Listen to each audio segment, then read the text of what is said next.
Olá pessoal, para quem não me conhece ainda, meu nome é Lauren Silveira Azevedo, eu sou advogada trabalhista empresarial, eu tenho uma parceria muito grande com o pessoal do Amo Direito e do Direito News e eu sempre trago alguns convidados muito especiais para a gente discutir pontos bem importantes do direito.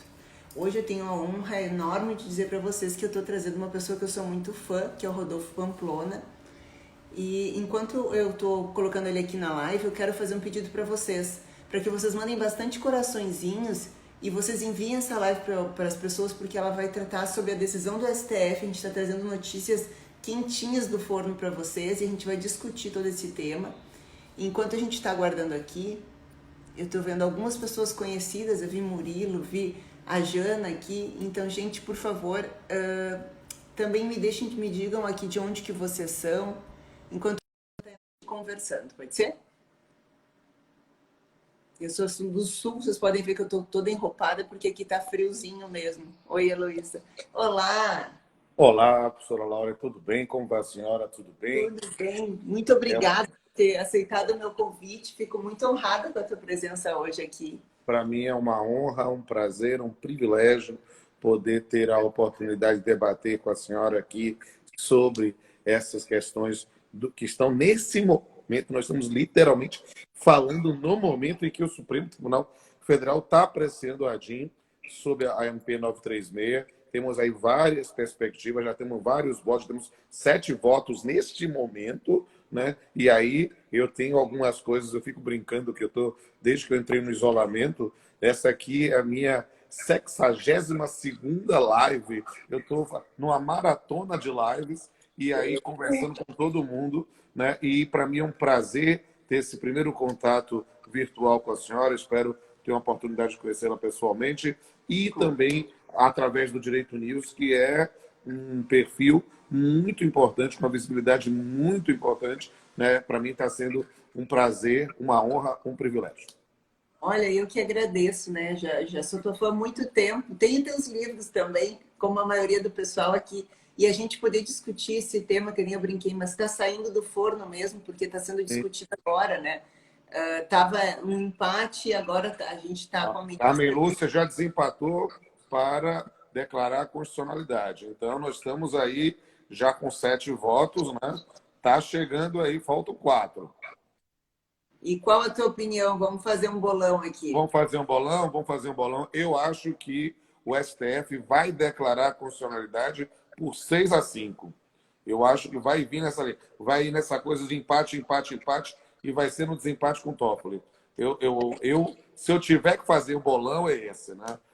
O bolão ainda é permitido, né? Então a gente pode fazer, não está cometendo nenhum ilícito, mas eu tenho essa perspectiva. E aí eu digo de uma forma mais ampla, já conversando aqui, nós temos aí pessoas de vários locais do Brasil e do mundo. Quero mandar um abraço a todos e todas. É uma satisfação muito grande participar e pedir aí para todos que sigam o Direito News, sigam o perfil da doutora Laura Azevedo e sigam o meu perfil R. Pamplona Filho, em especial meus 2 canais no YouTube, porque desde que eu entrei nessa maratona de lives, eu estou baixando todos as lives, né, os arquivos, agradecendo a doutora Larissa Leite, que estava assistindo aí também, ela tem me ajudado muito nisso. Eu boto lá no canal Pamplona e no canal Papeando com Pamplona. O canal Pamplona é que eu faço no meu perfil. Como este aqui está no perfil do Jeito News, ele vai entrar no canal Papeando com Pamplona, e que eu tenho feito muita matéria legal. E a senhora já quer que comece a falar, quer perguntar? Como é que a senhora quer que eu faça? Eu sigo conforme a moça. A senhora manda. Eu adoro ser mandado por mulher. Então, nesse ponto, a senhora... Imagina, Eu, nossa do céu. Ah, querido, que amor. Mas sabe que eu nessa função toda eu tenho tentado assistir todas as tuas lives, mas realmente é difícil de acompanhar o teu ritmo. Eu, quantidade, eu não consigo te acompanhar. Eu acho que isso é um grande mérito teu. As pessoas têm mais é que te seguir, têm que ver a tua opinião, porque realmente ela é muito embasada.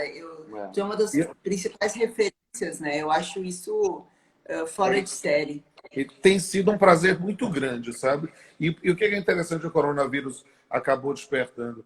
Eu sempre tive uma simpatia por ser um polímata, a ideia de trabalhar por diversas matérias, diversas áreas, né? E aí eu já tenho feito muito, claro, pela repercussão evidente no campo trabalhista, mas tenho feito também no campo das relações contratuais, nas relações consumeristas, stricto sensu, nas discussões também no campo educacional, e ainda mais, e tenho no campo das relações de família, eu fiz com Maria Berenice Dias, que é aí do Rio Grande do Sul, também trabalhei com a professora Fernanda Barreto, da Bahia, vou trabalhar com a professora Mariana Chaves, do Timor-Leste, e aí tenho feito a oportunidade de debater, inclusive com pessoas de fora do país, realmente. Também fiz com Portugal, né, especificamente, e não somente da área de direito, também da área médica, da área musical. Né? Eu também canto e faço poesia, então a gente tem essa perspectiva de trabalhar na interface. Vou fazer, inclusive, uma segunda-feira com o Rodrigo da Cunha Pereira, que é o presidente do IBDFAM,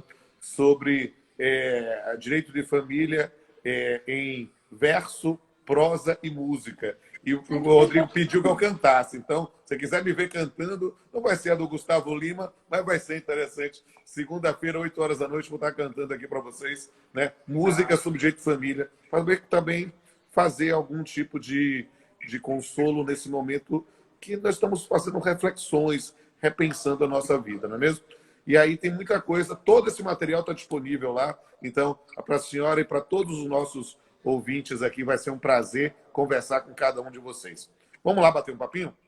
Vamos, Será que é vamos. que eu já comece na visão panorâmica das regras trabalhistas ou já vamos para o Supremo? O que a senhora acha?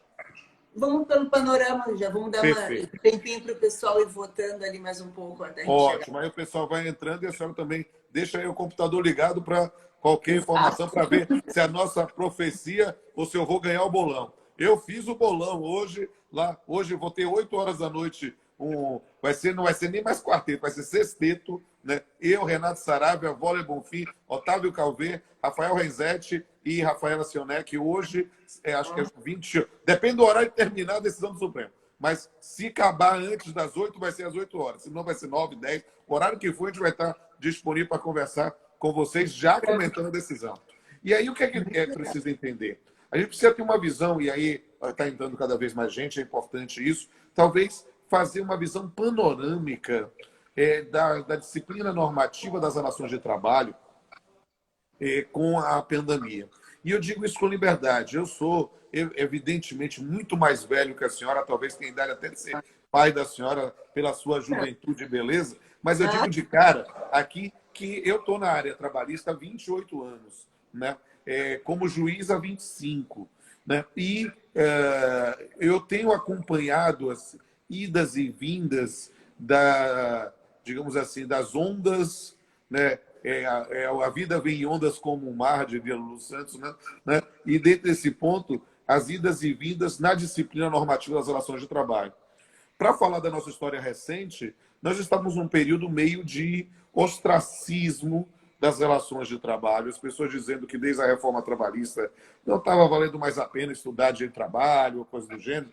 E eu digo assim, olha, até com uma certa ironia, pessoas que diziam que a CLT era velha, não servia para nada, era fascista, invocando a CLT hoje para discutir força maior do 501, 502, 503, fato do príncipe do 486. E, na verdade, a gente está tendo, no campo das relações de trabalho, eu que vivo o direito de trabalho intensamente, posso dizer, nós temos um período de revalorização do direito de trabalho. Eu tenho recusado aquele pessoal que tem dito que viu o direito de trabalho renascer. Eu digo, não é renascer porque ele nunca morreu. Na verdade, ele estava meio escanteado, meio desvalorizado, desprestigiado, e de repente passa a ser revalorizado. E como é esse contexto? Esse contexto precisa ser interpretado talvez como uma ópera com vários atos, ou uma peça com vários atos.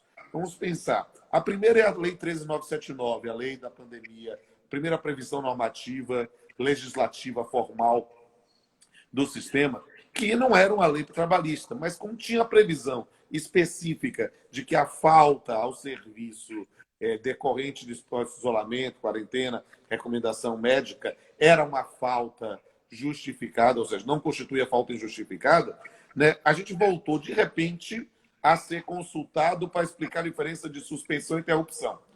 E aí verificar os efeitos pecuniários disso, os primeiros 15 dias pelo empregador, depois pelo INSS. A gente começa a explicar de novo regras que para nós não são tão básicas da CLT, mas as pessoas não lembravam.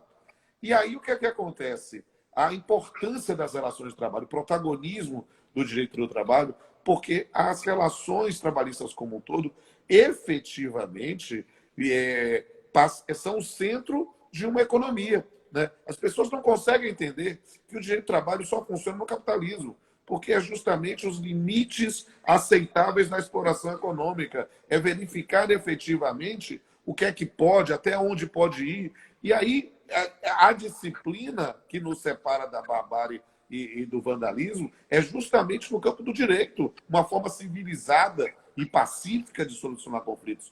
E as pessoas começaram a querer aplicar dentro do arcabouço normativo que tinha até aquele momento, né?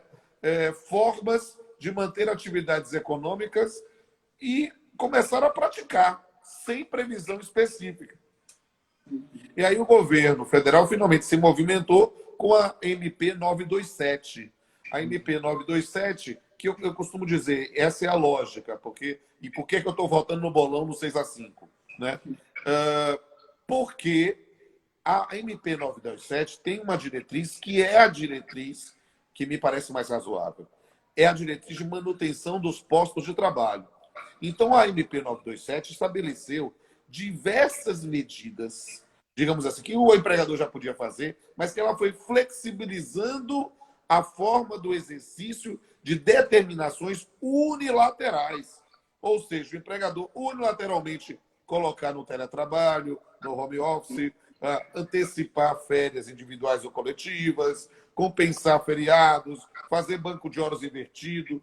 A lógica da MP 927 é manutenção do emprego, porque o emprego é a base efetiva do sistema de renda e que movimenta a economia. Então, o empregador, nesse ponto, precisa de flexibilidade suficiente para determinar, porque o empregado não ia ter prejuízo econômico. Ou seja, no máximo, era um diferimento de pagamentos. As férias, em vez de ser antecipadas, pagavam depois com a folha de pagamento, o terço junto com o 13º, mas sem prejuízo econômico. E, por isso, justificadamente, de forma unilateral. Só que tinha a MP 927 uma nota dissonante, se tivéssemos uma sinfonia, que era o artigo 18, que admitia a suspensão do contrato de trabalho sem qualquer tipo de pagamento, suspensão total de 1 a 4 meses. Podia fazer o curso, podia eventualmente ter alguma verba não salarial, mas ninguém era obrigado. Então, aquela nota foi tão desafinada dentro da sinfonia que o próprio presidente da República, no seu diário oficial particular, que é o Twitter, né, disse que vou revogar. E realmente, em menos de 24 horas, editou a MP 928 para revogar o dispositivo. E aí, o que é que aconteceu? Nessa circunstância, acho que começou a ter muitos debates sobre isso, e eu comecei a dizer, gente, eu vou começar a exercitar dom de profecia que eu não tenho. Né? Mas vou dizer, vai vir aí um MP para redução de salário e suspensão. E eu falei isso, eu tenho gravado, tá lá no meu canal no YouTube. E veio a MP 936. E com o grande nogórdio que está sendo discutido no Supremo nesse momento, que era a ideia de redução proporcional da jornada com a redução do salário.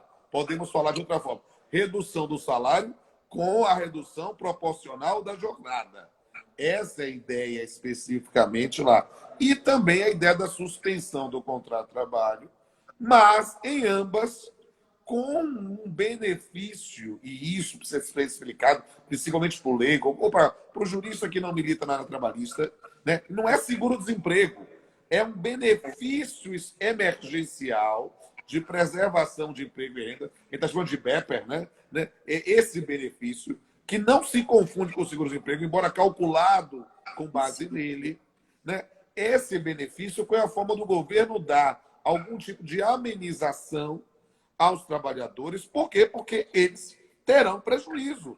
A lógica de entender o sistema hoje da pandemia, eu preciso trabalhar sempre minha visão poética, é dizer que, com Lulu Santos e Nelson Mota, nada do que foi será de novo do jeito que já foi um dia, tudo passa, tudo sempre passará. Mas estamos mudando. Nós estamos mudando a perspectiva das relações para buscar efetivamente um novo normal.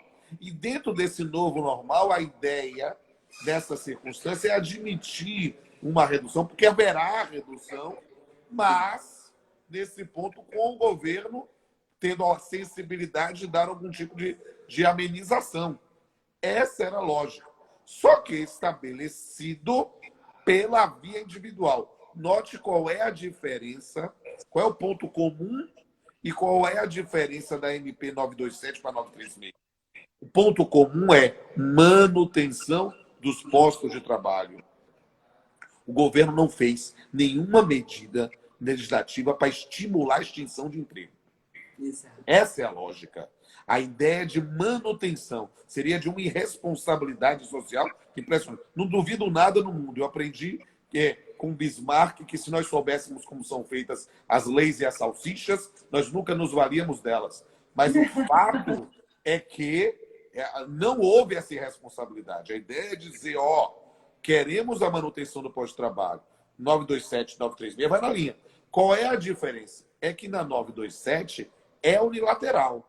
Na 936 depende de negócio jurídico, acordo, contrato. É claro que a pessoa pode dizer que na relação de emprego há uma coação difusa, há um medo da perda do posto de trabalho. Todas as circunstâncias podem ser... ninguém fecha os olhos para isso. Mas o fato é que é preciso manifestação de vontade. Essa manifestação de vontade da 936 foi pela via individual, pensando numa situação absolutamente excepcional. Há um argumento que o Supremo, nesses votos, não tem acolhido, e o Lewandowski rechaçou expressamente na liminar, de que, na verdade, a redução ali não é uma redução de salário em sentido próprio, mas sim uma redução proporcional à redução da jornada. O que, se alguém que tem um mínimo de noção de aritmética pode saber, é que efetivamente é apenas uma flexibilização para a jornada a tempo parcial. Por quê? Porque, de fato, nós teríamos ali uma redução, mas reconhecido que, efetivamente, o empregado passa a ter um ganho econômico mensal menor do que originalmente teria, que o governo vai dar pelo menos algum tipo de amenização. A lógica do BEP era essa. Só que aí a gente pode ir direto também. Claro que eu posso falar das MP 944, 945, 946. Se quiser, eu falo até da relação contratual 948. Mas a gente, para trabalhar especificamente para o contrato de trabalho, né, é preciso entender que o nó górdio na MP 936, justamente essa forma da manifestação de vontade. Acordo individual ou acordo coletivo? A previsão da MP é individual, pensando em otimização, pensando efetivamente nas dificuldades que ocorrem na prática, às vezes, para a chancela sindical, para a negociação, para, às vezes, o próprio sindicato ficou enfraquecido. A MP não despreza o sindicato. É importante dizer isso, que a própria MP ela diz que o sindicato será notificado do acordo no prazo de 10 dias, mas, na verdade, é para ter um controle. Não é a previsão originária da MP não é de manifestação de vontade. É porque o sindicato, como legítimo representante da categoria profissional, precisa saber o que está acontecendo na sua base, até mesmo para fiscalizar esse cumprimento e, quando passar esse período de pandemia, poder exigir efetivamente o retorno ao status quo ante. Mas perceba que a lógica não era do sindicato como protagonista, ou seja, pensando no negócio jurídico como sujeito, nem como de forma de chancela, de convalidação, como usou o ministro Lewandowski no texto original da liminar. Aí o que é que acontece? O ministro Lewandowski proferiu uma liminar por causa do nó górdio, que é o quê? O artigo 7º, inciso 6º da Constituição, que exige para a redução salarial uma negociação coletiva. E aí, dentro dessas circunstâncias, proferiu uma decisão. Independente do mérito, que eu posso me manifestar sobre o mérito depois, mas independente do mérito, entende-se a visão do ministro Lewandowski, mas o fato é que a lógica da MP era resposta rápida, pensando numa situação que é emergencial, que é de calamidade pública. E por isso a decisão, digamos assim, esvaziou a proposta original da MP 936. E é isso que está sendo discutido. Se é possível excepcionar a previsão constitucional de obrigatoriedade de participação do sindicato para uma redução salarial ou não. No final das contas, o ponto é esse. E neste momento, aos 4-3, antes que eu entrar na live, está dizendo é possível excepcionar. Alguns argumentos, eu posso discutir esses argumentos, são da linha do realismo jurídico, a ideia da própria noção da situação concreta que exige isso, e outros vão numa perspectiva flexibilizadora. Mas aí, eu acho que vai ser 6-5.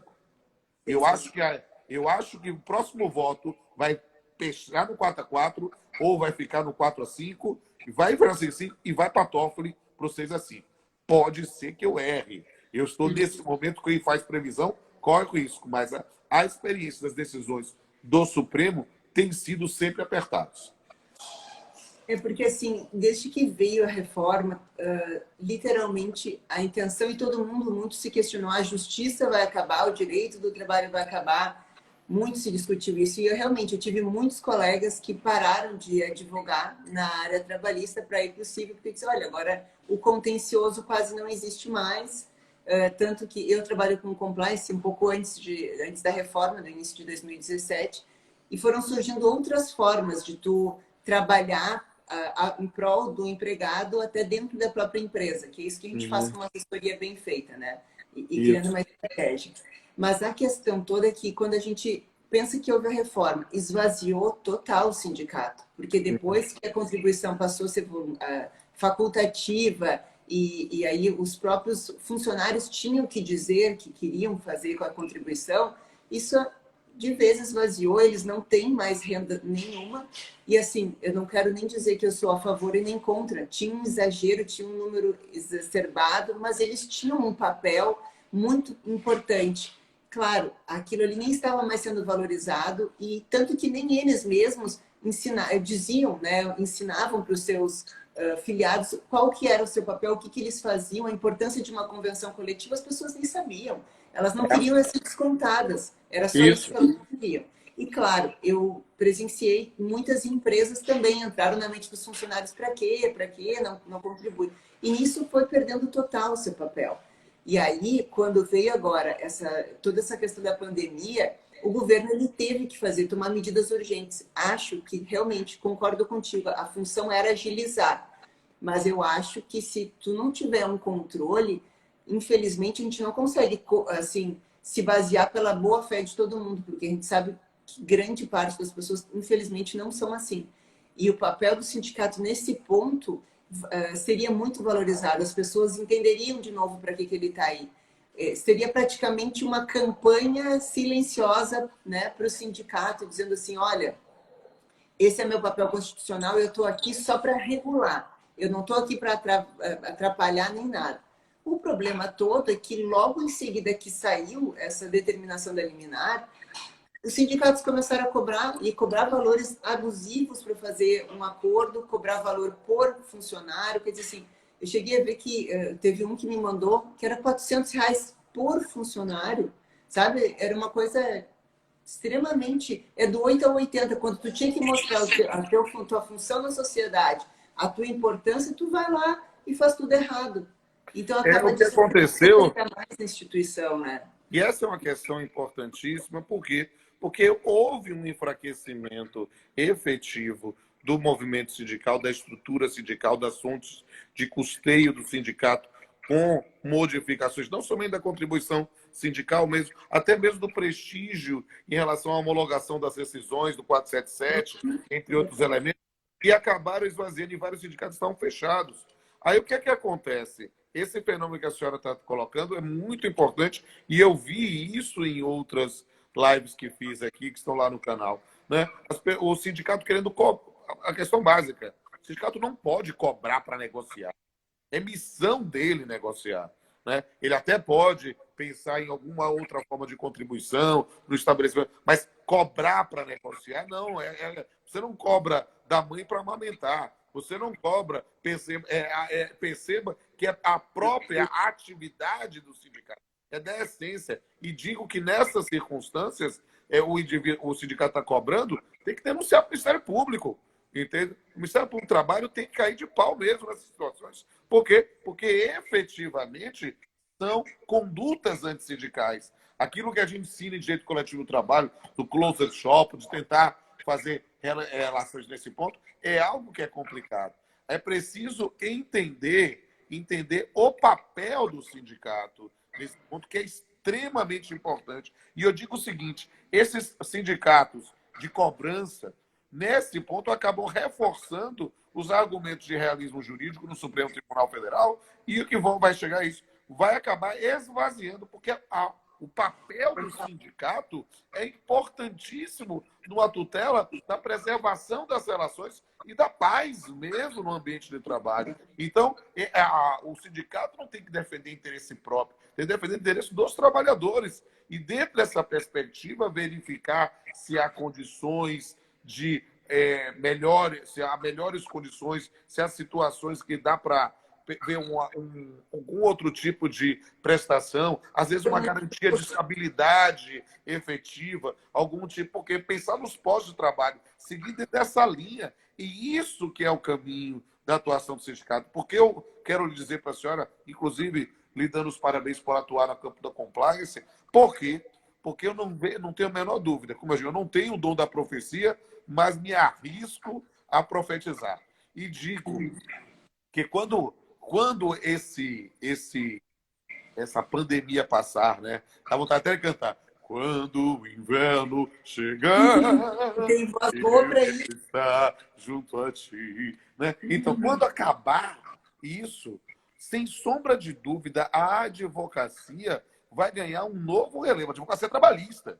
Seja na própria postura do aconselhamento, trabalhista empresarial e trabalhista de empregado. Eu sei que aí no Sul isso é muito forte, muito marcada a atuação. Né? Então, na parte da advocacia empresarial, justamente nesse campo do reforço do compliance, reforço das regras de conduta, para que se verificar o que é aceitável ou não, a própria fiscalização, os mecanismos de disque denúncia para preservação de aspectos éticos dentro da empresa.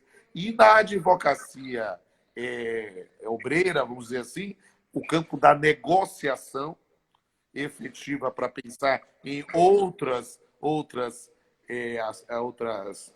formas de fomentar e de proteger a relação de trabalho, mas também, aí eu tenho que falar, é claro que eu costumo dizer que a gente aprende muito errado na graduação. Eu que sou bem mais velho que a senhora, né? Eu estou no magistério há 25 anos.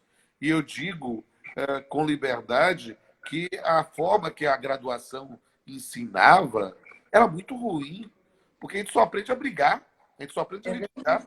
Né? A gente aprende para a petição inicial contestar, recorrer, como é que executa, e a gente não aprende a resolver problema. O advogado tem que aprender cada vez mais o seu protagonismo no campo da negociação para resolver problema. Agora, eu preciso dizer que o outro lado, pós-pandemia, a advocacia também que atua na frente de batalha do litígio vai crescer. Porque nós não temos a menor dúvida que vai vir aí represada uma quantidade enorme de postulações de empresas que estão fechando sem pagar nada e sem poder alegar uma força maior, porque aí vai verificar a discussão do artigo 18 da lei do FGTS, que precisa de um reconhecimento judicial ou não. Então, nós vamos ter uma quantidade enorme de demandas. E aí, verificar efetivamente como postular o advogado litigante, mas também como negociar eventuais acordos para uma solução efetiva. É o que eu vejo muito na advocacia, que as pessoas elas compram muito um lado. Eu, antes de começar a trabalhar, a gente mudar o nosso escritório para fazer compliance, a gente atendia muito sindicato, muito reclamante. Então, a gente já tinha toda uma expertise do o que é mais falho, o que as pessoas mais precisam. E, às vezes, é só um cuidado, né? Tu conversar, tu esclarecer, tu organizar a casa e dizer assim, aqui todos os teus direitos estão garantidos. A gente vai te ajudar a aumentar a produtividade como oferecendo mais para o teu funcionário. E isso vai te dar mais dinheiro ao invés de tu Claro! menos. Então, é tu saber jogar e tu saber o direito muito bem. Porque na hora que tu for fazer, tem que ter um cuidado muito grande, né? Exatamente. Para pensar na solução, o que eu chamo de macro-solução. Aquilo que vai ser bom para a empresa, sim, e bom também para o empregado. É claro que a ideia da importância desse campo de negociação, eu costumo dizer, e vou usar uma expressão que é muito cara para o pessoal da mediação, é preciso restabelecer canais de comunicação. Isso é cada vez mais importante em todos os âmbitos do direito, até no direito penal. Como eu sou um polímata, eu trabalho em vários ramos do direito, principalmente por causa do Papeando, né? Eu já fiz alguns episódios lá do Papeando sobre justiça restaurativa, que é, na verdade, a aplicação de restabelecimento de canais de comunicação, né, para crimes de menor potencial ofensivo, ou seja, que é, na verdade, mediação. Mediação em matéria penal, que a Lei 9.099 admite transação. Ou seja, a gente tem, nesse ponto, um campo maior de atuação, porque as pessoas esquecem, sabe, daquele sentimento que todo aluno tem quando começa o curso de direito. Para que serve o direito? Direito serve para manter paz, para garantir boa-fé. Ou seja, é justamente para essa linha que devemos atuar. E nesse ponto, eu tenho que dizer com absoluta liberdade que a gente precisa repensar o papel dos sindicatos. Não é desprezar os sindicatos. A senhora colocou muito bem. Não é desprezar os sindicatos. É talvez expurgar os sindicatos são meramente para arrecadação de fundos. Não, o sindicato tem que atuar, o sindicato tem que, às vezes, tem que ser chato mesmo, às vezes tem que, para pensar na postulação. E as pessoas precisam aprender que negociar não é simplesmente apresentou a proposta e achou. Não é isso. Né? As pessoas precisam entender que negociação precisa de algum tempo, precisa de uma demanda, precisa, olha, ter oferta, criar resistência. Isso faz parte do mise-en-scène da negociação. Dizer aqui, não sei, vou levar para a base, vou discutir, vou ver esse dado. Porque quem acha que simplesmente negociação é uma palavra mágica, né? Não está estudando direito. Está estudando defesa da arte das trevas em Hogwarts, né? Lá do Harry Potter. Né? Tá achando que vai aprender uma palavra mágica que vai resolver durante o dia. Não é. É algo a ser construído, né, no dia a dia, e isso demanda tempo, demanda técnica, demanda conhecimento, demanda persuasão. Então a gente precisa aprender isso e ter paciência. É quem está vivendo um mundo complicado, doutora Laura. A gente está vivendo um mundo que as pessoas querem respostas imediatas. Né? A pessoa fica estressada porque não respondeu no WhatsApp. Entende? A gente precisa compreender que o mundo é muito mais complexo. Não, é verdade, tudo mudou, né? Antes de ligar para uma pessoa, tu tem que mandar o WhatsApp para a pessoa para ver se tu pode ligar. Então, exatamente. Né? Hoje eu não ligo mais para ninguém. Eu digo assim, eu posso ligar, eu mando a mensagem para eu ligar. Porque a pessoa pode estar, inclusive, numa live nesse momento, e aí não quer ligação. Entende? O mundo mudou. E a gente precisa saber isso. E agora a gente acabou de sair a decisão do Gilmar Mendes. Ele acompanhou a divergência referendando a liminar do Lewandowski. Então está 5-3. Está 4-3. 4-3. A medida é um esforço para que os empregos sejam preservados em meio a uma situação excepcional. Não, mas a Carmen Lúcia votou como?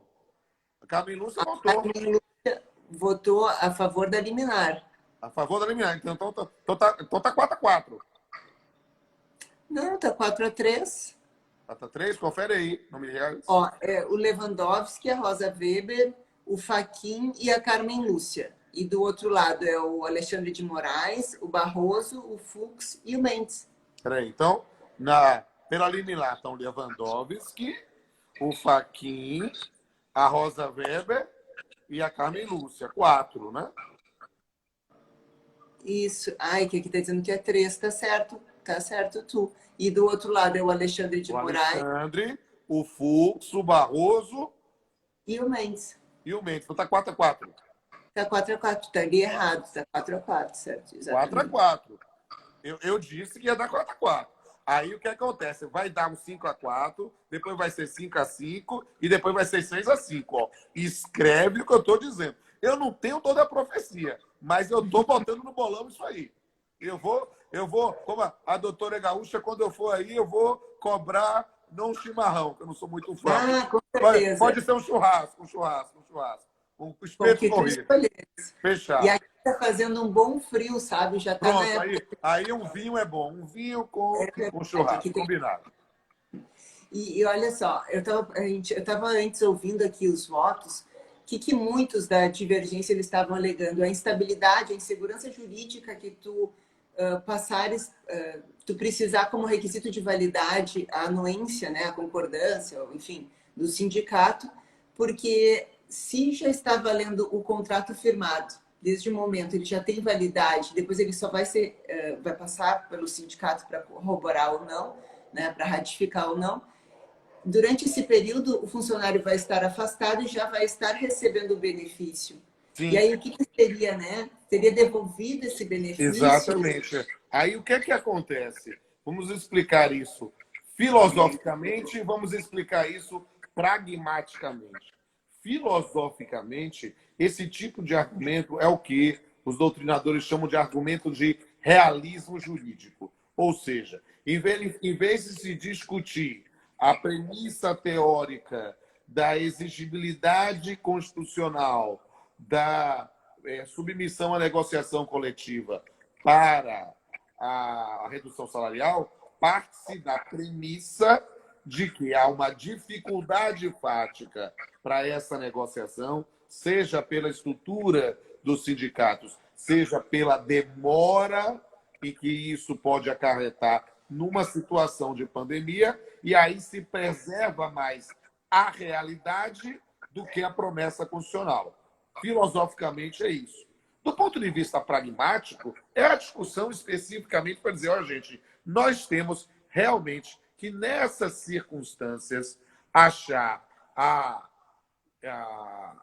regra pela MP, pensando efetivamente num sistema que admita essa flexibilização pela pandemia, numa outra realidade. Ou seja, o argumento jurídico, na verdade, dos colegas, eu estou chamando de colegas, dos ministros do Supremo Tribunal Federal, para a manutenção da MP, ou seja, para a cassação da liminar, é efetivamente o argumento da realidade e não da previsão normativa. Eles não querem dizer que a Constituição proíbe um acordo individual para redução. Não, eles não vão dizer isso. Vão dizer que a realidade hoje está precisando.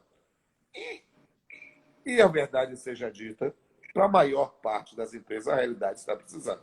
Nós estamos vendo, só para dizer com absoluta liberdade, eu tenho feito lives no país todo, não é? E aí, o que as pessoas têm me dito? Olha, Pamplona, depois da liminar, as pessoas são advogados empresariais na parte de construção civil, por exemplo. O pessoal diz assim, estou botando todo mundo no aviso prévio. Por quê? Porque eu, pelo menos, garanto o salário deles. Não é por sensibilidade, não. Eu garanto o salário deles 30 dias. Eu não tenho mais a obra nesse momento.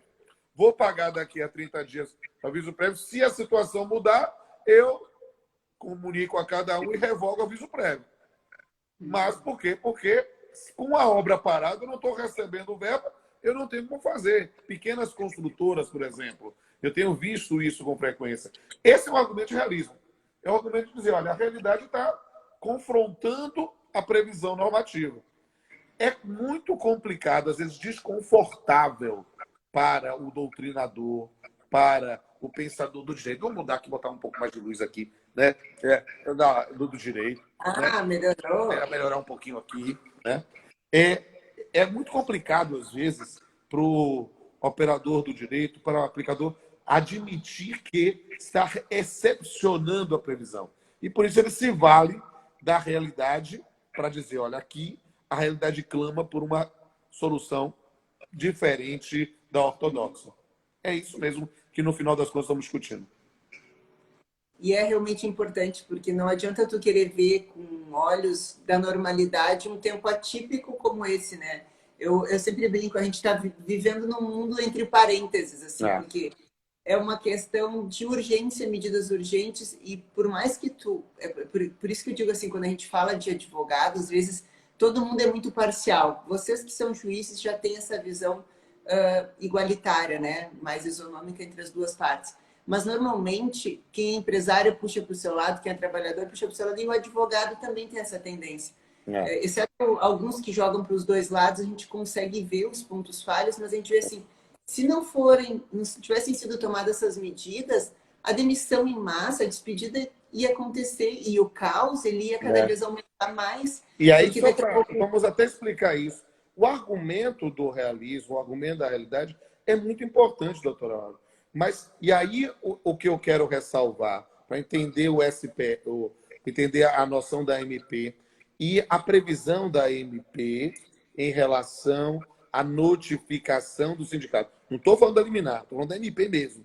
Qual é a situação para evitar que uma situação fática que autoriza uma relativização das regras não seja aplicada indistintamente? Qual é a lógica? É óbvio, é de uma obviedade ululante que a regra da MP 936 é aplicável para situações de atividades econômicas que estão paradas. O indivíduo quer aproveitar a AMP para enxugar a sua empresa, vai ter problema no seu trabalho. O indivíduo quer alegar isso, perceba, há atividades econômicas que não tiveram decréscimo, ao contrário, tiveram fomento. Mercado, farmácia, empresas de delivery. Alguém querer pensar agora, com base na MP 936, fazer um descredenciamento de uma quantidade grande de trabalhadores de delivery?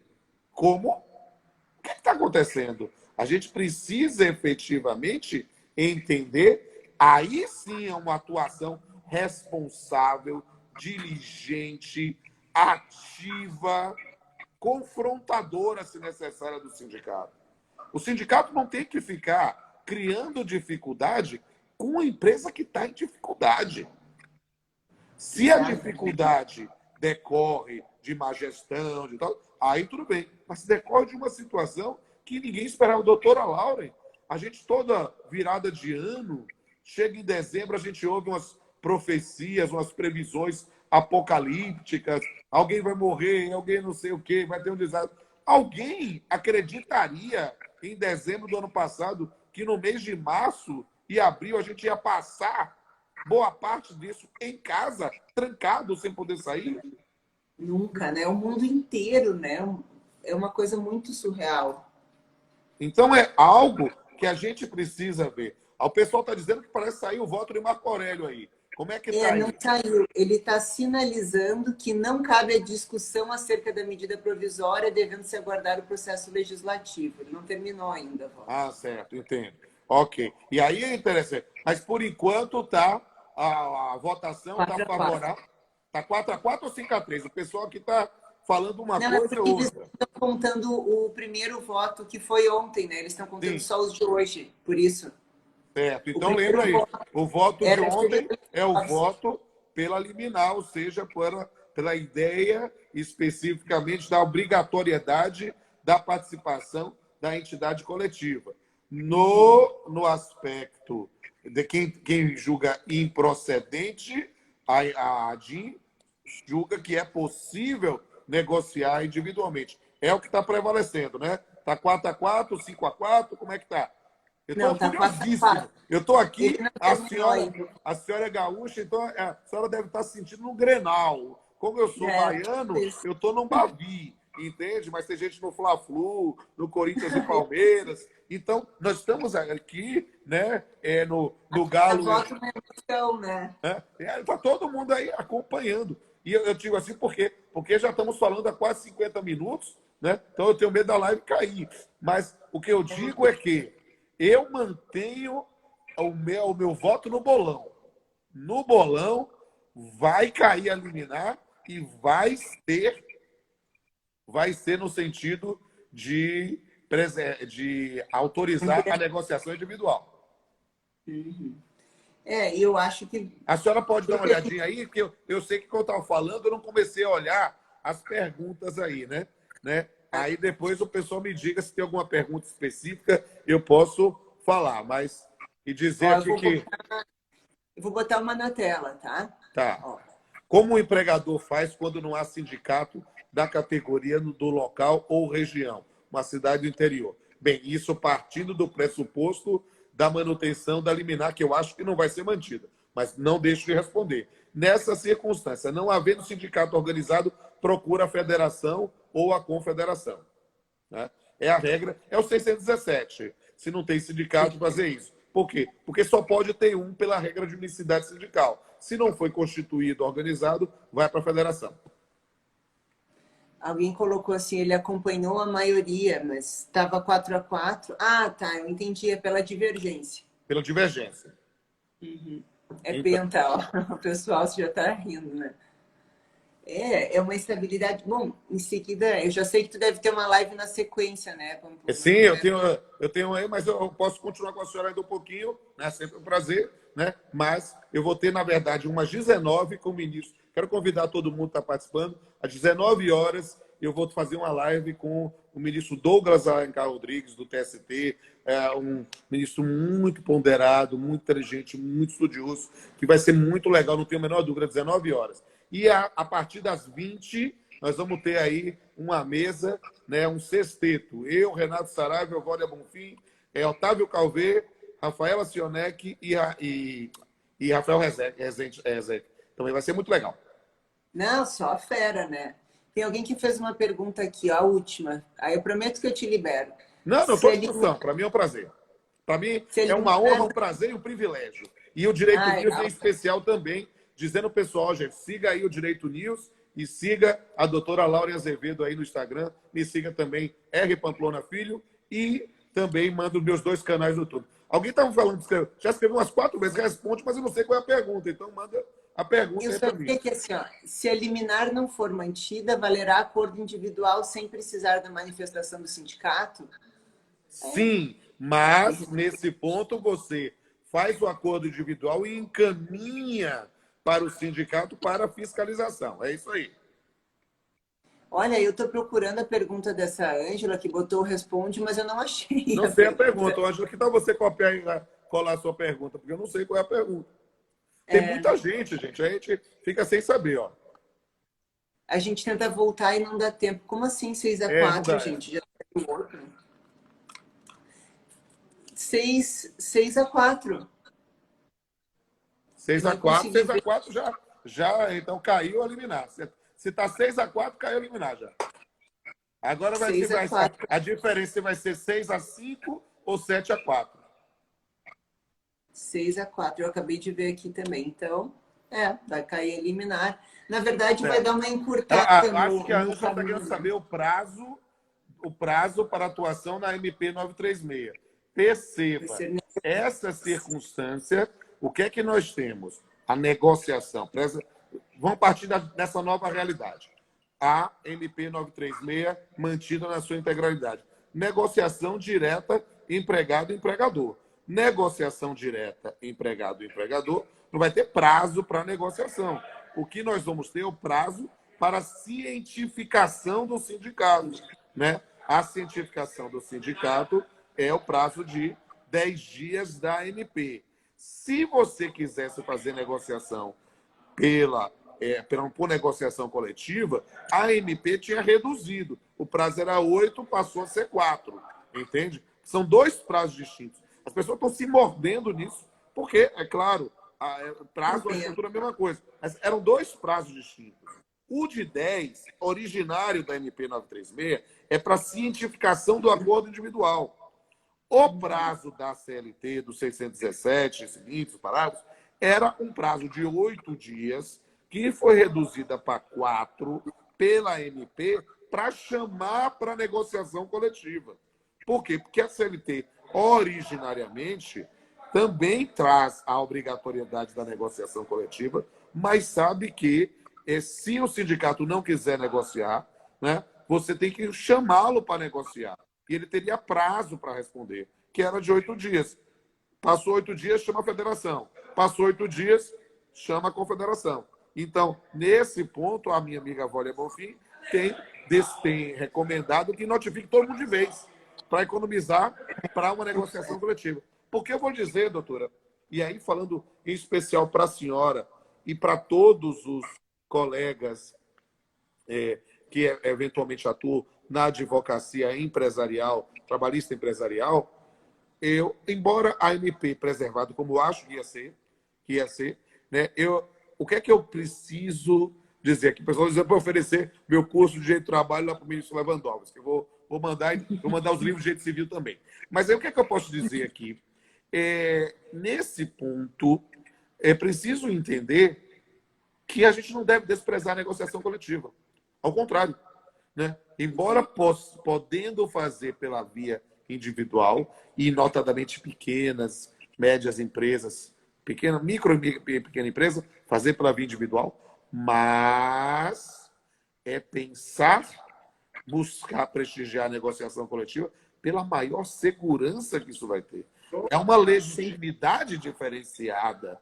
Perceba, toda negociação individual vai ter sempre uma nódoa, uma potencial mácula, dizer eu fui forçado, eu não aceitei, eu não sei. Pela via negocial coletiva não tem isso. Esse é o ponto a se entender. Por quê? Porque a gente vive um período muito complicado, doutora Laura. As pessoas acham que quem defende algumas visões mais calcadas no mercado tem de ser bolsomínio, e quem defende política social é petralha. Isso é um reducionismo bobo, não é mesmo? A gente precisa explicar para as pessoas que, na verdade, nós estamos todos na preservação de emprego, renda e empresa. Emprego e renda para girar a economia, a empresa como fonte de emprego e renda. Então, é algo que é muito importante. E a negociação é fundamental. Quando eu profetizei que a MP ia ser declarada constitucional, e tenho aí, eu digo, vou usar uma expressão bem baiana, eu mato a cobra e mostro o pau. Está tudo lá nos meus canais do YouTube. Você pode ver, eu estou dizendo, vai ser declarada constitucional, eu tenho a quantidade de novamente, está tudo lá. E aí, nesse ponto, o que é preciso entender? Que isso não é desprezar a negociação coletiva. A negociação coletiva é fundamental. É algo que vai dar segurança para a empresa. É isso que a gente precisa resolver. Sabe que quando eu comecei a fazer as lives, que começou toda essa questão, eu sempre dizia assim, a gente tem que fazer um acordo com o sindicato, porque se a gente tem a mediação deles, a empresa está resguardada. Isso. O problema é que se tu vai tentar proteger, mas aí é um advogado que não tem estratégia, não tem uma visão muito longa, porque tu pode querer ajudar a empresa agora e prejudicar o trabalhador, mas tu acha que ele não vai buscar a justiça depois? Tu não vai pagar uma indenização muito maior? Vale muito mais. Aí até brincaram alguns moçados assim, mas a doutora é de tal partido. Não, gente, a gente faz uma avaliação técnica. Exato. Quem trabalha com planejamento de risco não vê a curto prazo, tu tem que ver a longo prazo. Exatamente. A minha frase para isso, para o pessoal que acaba fazendo reducionismo bobo, é dizer, olha, meu amigo, eu não sou nem mortadela nem coxinha, mas eu também não sou pamonha. A ideia nós estamos aqui estudando para fazer realmente a melhor solução. Está completando 1 hora, estou com medo de cair, então eu preciso dizer, gente, sigam aí o Direito News, sigam a doutora Laura Azevedo, essa live está sendo feita do Jeito News, então ela vai deixar salva aí, né? E me sigam também, R. Pamplona Filho, né? Aí, nesse ponto, a situação aqui, ó. O Gui está dizendo, ó, foi quase isolado e ganhei, viu, Will? Eu falei que ia ganhar. E ganhou o que eu disse que ia acontecer.